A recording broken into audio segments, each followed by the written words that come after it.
जय हिंद दोस्तों। पढ़ाई तो चल ही रही है आपकी, है ना।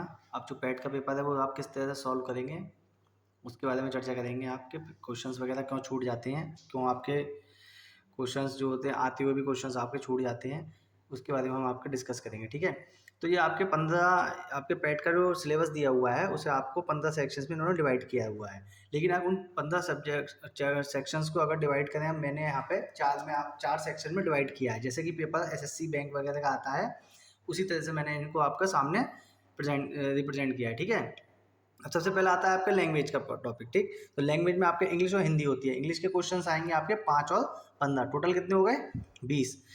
फिर आपका मेंटल एबिलिटी में मैंने क्या कर दिया है आपका मैथ प्लस रीजनिंग, तो टोटल क्वेश्चन कितने हो गए 30 हो गए।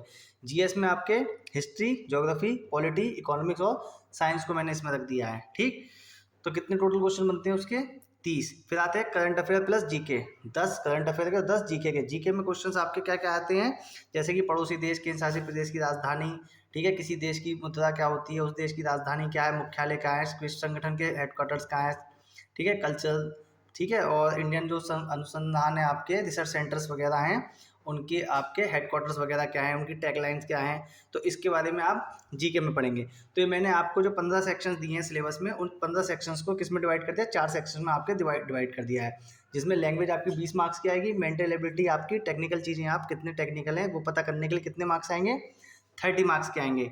जीएस आपके कितने, आप कितने आपको पिछला आपको कितना पता है अपनी हिस्ट्री ज्योग्राफी वाले में, अपनी ज्योग्राफिकल इंडिकेशन जो आपकी वो कितने आप जो देश है आपका उसकी क्या नाम है, मिट्टी वगैरह सॉइल है आपकी, पर्वत कितने, नदियों के बारे में पर कितना पता है वो है। इकोनॉमी आपकी भारत की कितनी आप बारे में आप अपडेट हैं वो आपको इन सब के बारे में पता है। साइंस के बारे में 5 क्वेश्चन आएंगे आपके, टोटल आपके जीएस में बनते हैं 30 क्वेश्चन। फिर करंट अफेयर आप कितने अपडेट हैं आज के जो न्यूज़ करंट अफेयर्स में आपकी बातें चल रही हैं, वर्ल्ड अफेयर्स से हो या करंट अफेयर्स आपके जो हो इंडियन रिलेटेड हो। ठीक है, तो वो 10 क्वेश्चन जीके मैंने आपको अभी बता चुका हूँ। ठीक, तो सबसे पहले इसमें इस चीज़ का ध्यान रखना कि आपको कोई से भी 2 सेक्शन, इन 4 में से कोई से भी 2 सेक्शन ऐसे करने हैं कि उसमें आपके 90% क्वेश्चन जो हो 100% सही हो। ठीक, जैसे मैं हूँ, मैं अगर अपना इसमें अच्छा करना चाहूँगा तो मैं इनमें से 2 चीज़ें मेरे लिए बेनिफिशियरी होंगी। ठीक है, जैसे नंबर 1 पे ये, ठीक, और नंबर 2 पे ये, तो 50 नंबर में से मैं कोशिश करूँगा अपने 45 प्लस बनाने के लिए। कितने बनाने के लिए, 45 प्लस। ठीक, तो इसमें से मेरा कुछ गलत ना हो। फिर मैं आता हूँ इन जो 2 सेक्शन मेरे बचे हैं, ये कितने नंबर हो गए मेरे, 50 में से 45 हो गए। अब मैं कोशिश करूँगा कि जो मेरे ये जो हैं आपके ये 30 और ये 20, इसमें मैं हिंदी में अपना और अच्छा कमांड कर सकता हूँ, इसमें अच्छे मेरे मार्क्स आ सकते हैं। तो मैं इस 20 में और कमांड करने की कोशिश करूँगा। यहाँ पे मेरा साइंस भी मेरा सब्जेक्ट रहा है तो मैं 5 क्वेश्चन इसमें से बना सकता हूँ अपने। तो कहने का मतलब ये है कि जो मुझे आता है मैं उस पर और अच्छे से फोकस करूँगा। तो इनमें से मैं अगर फोकस करूँगा मैं अपने, तो जो मेरे अच्छे टॉपिक्स हैं मैं उन्हें फोकस करूँगा। ठीक है, तो मैं इन 5 क्वेश्चंस के लिए कितना पढ़ूंगा, तो मैं इसके लिए मैं छोड़ूंगा, तो मैं 15 क्वेश्चन यहाँ पे हिंदी के आपके दे रखे हैं तो उन्हें पढ़ूंगा मैं। ठीक, तो मेरे 45 ये हो गए। ठीक, और यहाँ 20 में से मैं कोशिश करूँगा अपने 15 प्लस बनाने की। कितने बनाने की, 15 प्लस। तो लगभग मैं कहाँ पहुँच गया, 60 प्लस पे पहुँच गया। कहाँ पहुँच गया मैं, 60 प्लस पे। ठीक, अब यहाँ पे मेरा हिस्ट्री, ज्योग्राफी, पॉलिटी, इकोनॉमिक्स, ये कितने नंबर होगा आगे, 25। तो इन 25 और ये 5 मेरे साइंस के, साइंस में से जहाँ तक है 4 या 5 में से 4 या 5 क्वेश्चन मेरे ठीक हो जाएंगे। ठीक, तो मैं यहाँ पे पहुँच चुका हूँ कितने, लगभग 60 प्लस पे अभी मान के चल रहा हूँ। बाकी इनमें से मेरे जो 25 क्वेश्चन हैं, इन 25 में से लगभग मैं कोशिश करूँगा कि अपने 15 क्वेश्चन में 100% आपके सही कर पाऊँ। ठीक है, तो लगभग 15 ये और ये कितने हो गए, 5, तो 5 ये हो गए 20, कितने टोटल मेरे क्वेश्चंस कितने हो गए, 80 प्लस। कितने हो गए, 80 प्लस, बिना किसी मेहनत के। मैंने इसमें आपको कुछ फालतू का मैं नहीं पढ़ूंगा, इसमें जितना मुझे आता है मैं उतना पढ़ूंगा, जो मुझे नहीं आता वो नहीं आता, जो मुझे आता है मैं उसी को और अच्छा करने की कोशिश करूंगा। ठीक है ना, तो मैं क्या कर रहा हूँ कि अपने 2 सेक्शन सबसे अच्छे करके चल रहा हूँ मैं। कौन कौन से, एक ये वाला और एक ये वाला। तो 50 में से मैं 100 श्योर हूँ मैं कि मैं 45 प्लस ले जाऊंगा। बाकी मैंने बताया किस तरह से अरेंजमेंट करना है मुझे। ठीक, मैं इंग्लिश बिल्कुल नहीं पढ़ूंगा, बिल्कुल नहीं पढ़ूंगा मैं इंग्लिश, खुद बता रहा हूँ मैं आपको। बिल्कुल बराबर। मेरे 5 क्वेश्चन आएंगे, मैं खुद भी, मुझे पता है कि उसमें जो आएंगे 1-2 क्वेश्चन आएंगे मेरे, जैसे उसमें सिनोनिम में एंटोनिम होगा तो मैं अपना करके ले जाऊंगा, जो उसका पैराग्राफ आएगा वो मैं करके ले जाऊंगा आराम से। उसमें से पैराग्राफ में से 2 क्वेश्चन अगर आए, उसमें 1 आध 2 क्वेश्चन आए तो मैं उसे भी करके ले जाऊंगा, ठीक है। तो आप कोशिश करिए कि कम से कम में ज़्यादा से ज़्यादा नंबर कैसे गेन करे जाएँ इन बचे हुए दिनों में। तो जो नहीं आता वो मुझे नहीं आता, जो मेरे आता है मैं उसी को और अच्छा करने की कोशिश करूँगा। तो जहाँ तक है मेरे हिसाब से जो आपके सबसे अच्छे मार्क्स, जो अच्छा स्कोर रहेगा आप लोगों के हिसाब से, वो 80 से 85, 80 से 85 जो रहेगा वो काफ़ी अच्छा स्कोर रहेगा। और ये मत मान के चलिए कि पिछले बार से पेपर का इस बार का जो आएगा थोड़ा अच्छे लेवल का आएगा आपका, ठीक है ना। पिछली बार पहली बार पैट का एग्जाम हुआ था इसलिए वो ज़्यादा इतना इफेक्टिव नहीं था, लेकिन जो अब का जो पेपर आएगा वो पिछले पेपर के मुकाबले काफ़ी अच्छे लेवल, मतलब ठीक लेवल, उससे अच्छे लेवल का आएगा पिछली बार से इस बार, ठीक है ना। तो इस तरह से आप अरेंजमेंट करके चलें कि कौन से मैं सेक्शन में अच्छा हूँ तो मैं उसी को अच्छा कोशिश करने को दूँ। कुछ एक्स्ट्रा पढ़ने की जरूरत नहीं है। किसी स्टूडेंट ने, जैसे आपके साथ के बंदे ने कहा अरे यार तूने वो पढ़ लिया, तो आपने नहीं पढ़ा होगा, फिर आप उसमें लग जाएंगे। तो ऐसा ना करो बिल्कुल भी, जो आता है उसी को और अच्छा करने की कोशिश करो, ठीक है ना। अब आपके सामने सबसे बड़ी प्रॉब्लम आती है टाइम मैनेजमेंट की। टाइम मैनेजमेंट की, अब आपके पास टाइम होता है 120 मिनट का। कितने होता है? 120 मिनट का। तो 120 में 100 मिनट और 20 में आपको डिवाइड कर लेता हूँ, ठीक। 100 और 20 में 100 ये कि आपको 20 मिनट जो मैं दे रहा हूँ वो बबलिंग करने के लिए दे रहा हूँ। कितने दे रहा हूँ? 20 मिनट। कि 100 क्वेश्चन को आप घेरे हैं जो आपको बबलिंग करनी है, वो 20 मिनट मान के चलो। लेकिन 20 लगेंगे, हद से 10 मिनट लगेंगे आपके। 100 को आप अगर बबलिंग करने बैठोगे तो हद से ज़्यादा आपके 10 मिनट या 15 मिनट ज़्यादा से लगेंगे। 20 मैंने मैक्सिमम ले लिया है, बहुत मैक्सिमम, ज़्यादा से ज़्यादा ले लिया है। अभी आपको 100 क्वेश्चन 100 मिनट में करने हैं। 100 क्वेश्चन 100 मिनट में करने हैं। तो आप इन 100 मिनट को कैसे अरेंज करोगे आप, ठीक। अब जैसे आप है मेंटल एबिलिटी आपकी, भाई 100 मिनट में आप, जैसे लैंग्वेज का आया आपका पढ़ने का, ठीक, जीएस आया और ये करंट अफेयर आया आपका, ठीक।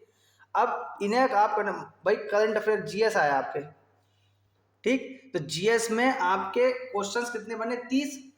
तो उन 30 और ये 20, ये 30 और ये लैंग्वेज के 20।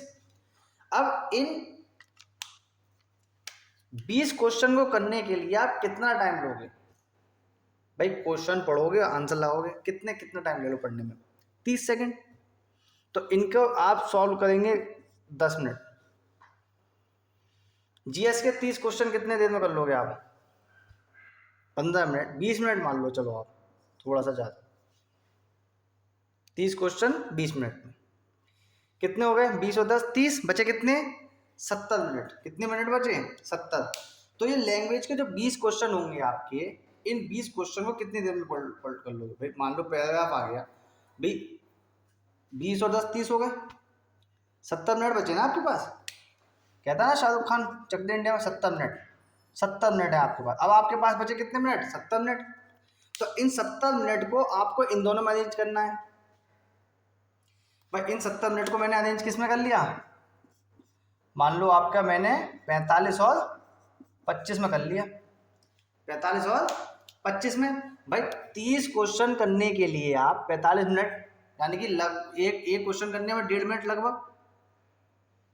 एक क्वेश्चन को आप करने के लिए 1.5 मिनट। भाई कोई क्वेश्चन होगा जो कि सिंप्लीफिकेशन के आपके से 2-3 क्वेश्चन आए। लास्ट टाइम मैंने जो पैट का क्वेश्चन का मैंने क्वेश्चन टाइप के कराए थे जब मैंने सिंप्लीफिकेशन में, तो उसी टाइप के कराए थे। तो हद से 30 सेकंड 35 सेकंड लगे उसमें, मैं समझा रहा था तब भी 30 सेकंड 35 सेकंड लग रहे थे। अब यहाँ पे आपको 1.5 मिनट मिल रहा है तो कुछ तो काम टाइम सेव हो रहा है ना। तो मैंने यहाँ कितने मान लिए? 45। लैंग्वेज वाले भाई पैराग्राफ आएगा तो आपको पैराग्राफ पढ़ने में टाइम लगेगा, तो उसमें मैंने 25 मिनट मान ली। तो इस तरह से अरेंज करना है आपको। तो ये 70 मिनट आपको 45 और 25 मिनट करना है, ठीक। टाइम आपके पास 120 मिनट है 100 और 20 में, तो 20 मिनट तो आपके बबलिंग में चले गए, बचे कितने? 100 मिनट। तो 100 मिनट में मैंने जी करंट अफेयर के 20 क्वेश्चन 10 मिनट में मान लिए, हो जाएंगे इतने। जितना मैंने टाइम है मैक्सिमम बता रहा हूँ मैं आपको। इसमें आपका टाइम बचेगा 5 से 10 मिनट आराम से बचेगा आपका, और 5 मिनट यहाँ मिलेंगे। कम से कम 15 मिनट आपके पूरा पेपर करने के बाद भी बच जाएंगे। उस 15 में जो क्वेश्चन अगर आपको डाउट लग रहा है उसको आप दोबारा से एक बार रीचेक कर सकते हैं। ठीक है। अब आता है इसे पेपर को सॉल्व करने का तरीका। कभी भी मैथ को आप लास्ट में मत उठाना, कभी भी मत उठाना, कोई सा भी कितना भी इजी पेपर हो और कितना भी हार्ड पेपर हो, कभी भी मैथ को लास्ट में मत उठाना। वरना क्या होगा, घड़ी देखते रह जाओगे, अब कितना टाइम रह गया, अब कितना टाइम रह गया, अब कितना टाइम रह गया। अगर आपको मैं 30 क्वेश्चन 45 मिनट में करने के लिए दे दूं ना, तो 1 घंटे से कम में नहीं लगाओगे आप, क्योंकि उस समय प्रेशर इतना होता है कि यार अच्छा 30 क्वेश्चन मैथ के देगा, 45 मिनट बचे हैं मेरे पास, चलो यार अब तो करना शुरू, अरे यार ये पहली बार में नहीं लगा, दूसरी बार में नहीं लगा, तीसरी बार, अरे यार ये कुछ टाइम बच गया, मेरा टाइम खराब हो गया, तो वहाँ पे प्रेशर इतना आ जाएगा आपके ऊपर। कोशिश करो कि मैथ को जो करो सबसे पहले करो, सबसे पहले आपका। और उससे भी पहले एक बार क्या है कि क्वेश्चन पेपर खोल के पेज पलट के देख लो कौन सा क्वेश्चन कहाँ दिया हुआ है, कौन से क्वेश्चन मुझे आते हैं, कौन सा, एक आपको कॉन्फिडेंस बिल्डअप होगा आपका। आपको टाइम मैनेजमेंट का आपको समझ में आ रहा है कि कौन सा क्वेश्चन हार्ड आ रखा है, कौन सा क्वेश्चन छूना है और कौन सा क्वेश्चन नहीं छूना है पहले। तो सबसे पहले आप लैंग्वेज करो, ठीक। और लास्ट में अगर मान लो आपके 5 मिनट रह गए, मान लो जी लास्ट में 20 क्वेश्चन रहेगा, 5 मिनट है आपके पास, ठीक है ना, तो आप मैं ज़्यादा से ज़्यादा क्वेश्चन कर पाओगे, उसमें तो छूटेगा फिर भी नहीं आपका। क्यों? तो करंट अफेयर का उसने क्वेश्चन पूछ लिया, किस बात की मिस वर्ल्ड कौन है, ऑस्कर अवार्ड किसको मिला हुआ है, पंडित भीमसेन जोशी कौन थे, ये आपसे पूछ लिया, कितनी देर लगेगा, क्वेश्चन पढ़ा आंसर, क्वेश्चन पढ़ा आंसर। इस बार का आईसीसी चैंपियन ट्रॉफी किसने जीती, वर्ल्ड कप किसने जीता, फीफा वर्ल्ड कप कहाँ होगा, इस बार का T20 वर्ल्ड कप कहाँ होगा, कतर की राजधानी क्या है ना, यूएसए की राजधानी है। कितने देर पढ़ाओ, कितनी देर में आंसर लगा दो आप। भारत का कौन सा पड़ोसी देश नहीं है, 5 सेकंड 10 सेकंड लगेंगे आपको करने में। लेकिन अगर आपने ये क्वेश्चन उठा लिया तो अगर 5 मिनट बचेंगे तो 5 मिनट में 2 क्वेश्चन भी हिलने भारी पड़ जाएंगे। तो इसलिए आपको ये चीज़ कोई नहीं बताएगा, टाइम मैनेजमेंट। आप लोग सिलेबस करते रहते हो, प्रैक्टिस करते रहते हो, लेकिन आपको ये नहीं बताता कि किस सीक्वेंस में पेपर को सॉल्व करना रहता है, ये नहीं बताता कि किस सीक्वेंस में सॉल्व करें आप। तो पेपर जो सॉल्व करेंगे आप वो इस तरह से करेंगे, मेंटल एबिलिटी, लैंग्वेज, जीएस और करंट अफेयर और जीके, क्योंकि ये सेक्शन बड़े हैं आपके पास। अगर इनमें अगर आपका आधा घंटा बचेगा तो आधे घंटे में आप 50 क्वेश्चन आराम से कर पाओगे। आप आधे घंटे में ये 50 क्वेश्चन आप अगर कर पा रहे हो आप 70 मिनट में, तो ये क्वेश्चन आप 30 मिनट में 50 क्वेश्चन आराम से करके ले आओगे विद बबलिंग। तो पहले कोशिश करो कि आप मेंटल एबिलिटी के क्वेश्चंस करो, मैथ्स करो, जिससे कि आपका अगर आपका एक बार में क्वेश्चन नहीं लगता दूसरी बार में लग जाएगा आपका, तो आप पे प्रेशर नहीं आएगा। अगर आपने लास्ट में करी तो आप पे प्रेशर इतना आ जाएगा, क्वेश्चन आपका छूटना ही छूटना है। इसलिए मैथ्स को आप हार्ड अगर आपको लगता है तब भी आप उसको मैथ को पहले उठाओ आप, ठीक है ना। अब आते हैं लास्ट पॉइंट पे कि आपको इन बचे हुए दिनों में क्या करना है। आपको बचे हुए दिनों में कुछ नहीं करना है, केवल जो आपकी गलतियां मैथ्स में हो रही थी जिन क्वेश्चंस में, उन क्वेश्चंस को देखना है। करंट अफेयर जी के आपको ज़्यादा से ज़्यादा पढ़ना है। लैंग्वेज में आपको क्या पढ़ना है, आपको वो सिनोनिम एंटोनिम्स आपको पढ़ने हैं। अगर आपने तैयारी करी है, आपको इंग्लिश आती है, इंग्लिश के हिंदी के इंटरेस्ट है, तो अगर नहीं आती है, जो अगर कम कम आता है तो आप इसे इस समय स्किप कर सकते हैं। जो आपको आता है वही आपके पेपर में आएगा, तो आप कर दोगे आराम से। अब आए आप जीएस में। जीएस में आपको ज़्यादा से ज़्यादा पढ़िए पॉलिटी, ठीक है ना, और पढ़िए पॉलिटी के बाद पढ़िए आप हिस्ट्री, और हिस्ट्री पढ़ेंगे आप गांधी युग, गांधी युग, गांधी युग। तो गांधी युग में आप पढ़ेंगे 1905, ठीक है, से लेके 1947 तक का आप पीरियड पढ़ लेंगे, ठीक है ना।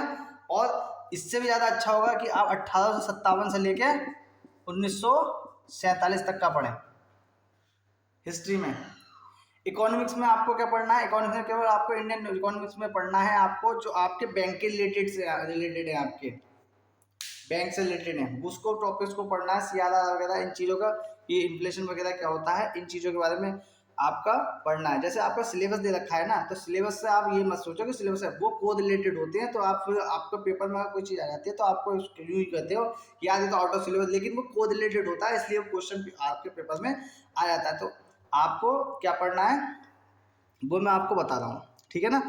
फिर आपका करंट अफेयर में आपको मोस्टली करंट अफेयर में आपको पढ़ना है मई, जून, जुलाई, अगस्त, ठीक है। और मेरे हिसाब से सितंबर का करंट अफेयर नहीं आना चाहिए, क्योंकि पेपर एक बार पोस्टपोन आपका हो चुका है। इसलिए जहाँ तक है वहाँ तक सितंबर की करंट अफेयर अगर आएगी तो 15 सितंबर तक की आपकी आएगी। और आप लोग कहाँ मई, जून, जुलाई, अगस्त इन 4 महीनों पर ज़्यादा फोकस करें, ज़्यादा से ज़्यादा आप इसमें पढ़ें, इन्हें ज़्यादा से ज़्यादा रीड करो आप, ठीक है।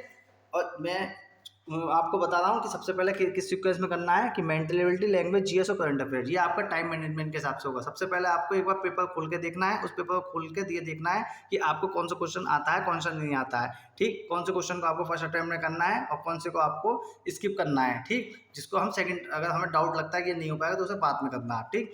और आपको, अगर आपको लगता है कि मैं इसे 45 मिनट में कर रहा हूँ तो उसे 45 मिनट में करें, ये नहीं आपने और आधा टाइम कंजम्पशन कर लिया।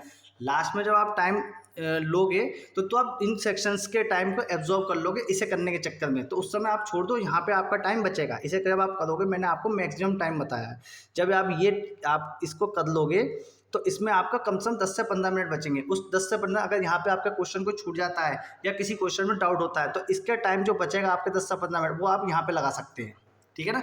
ये नॉन मैथ बातों के लिए ये टाइम मैनेजमेंट जो मैंने बताया बहुत ज़्यादा रामबाण आपके लिए साबित होगा। आप इस तरह से एक बार पेपर देके देखिए, आपका कोई भी क्वेश्चन नहीं छूटेगा, ठीक। ये मेरे से आपसे वादा है, ठीक। कहाँ से कहाँ तक पढ़ना है मैंने आपको बताया। ज्योग्राफी में इंडियन ज्योग्राफी पढ़नी है, उसके अलावा आपको कुछ फालतू का पढ़ने का, रिविजन करने की कोई ज़रूरत नहीं है आपको, ठीक है ना। पॉलिटी में आपको आपको पढ़ना है, आपको प्रस्तावना से स्टार्ट करना है आपको, और संसदीय क्षेत्र, संसद और लोकसभा, राज्यसभा, प्रधानमंत्री, हमारे मुख्यमंत्री वगैरह, इनके लिए आर्टिकल वगैरह पढ़ना है, आपातकाल और पंचायती राज व्यवस्था। सबसे ज़्यादा इंपॉर्टेंट पंचायती राज व्यवस्था को आप जरूर पढ़ लो आप, ठीक। उससे बहुत क्वेश्चंस बनते हैं, बहुत ही ज़्यादा एग्जामिनर का फेवरेट टॉपिक बन चुका है, ठीक है ना। तो आप इसके लिए इस तरह से पढ़िए। मैंने आपके 3 मुख्य पॉइंट थे, किस तरह से आपको पेपर हल करना है, टाइम मैनेजमेंट कैसे बनाना है, कैसे आपके क्वेश्चन नहीं छूट पाएंगे, उसको आपको पढ़ना है, ठीक। तो आज के लिए इतना ही। नमस्ते, all the very best, good night.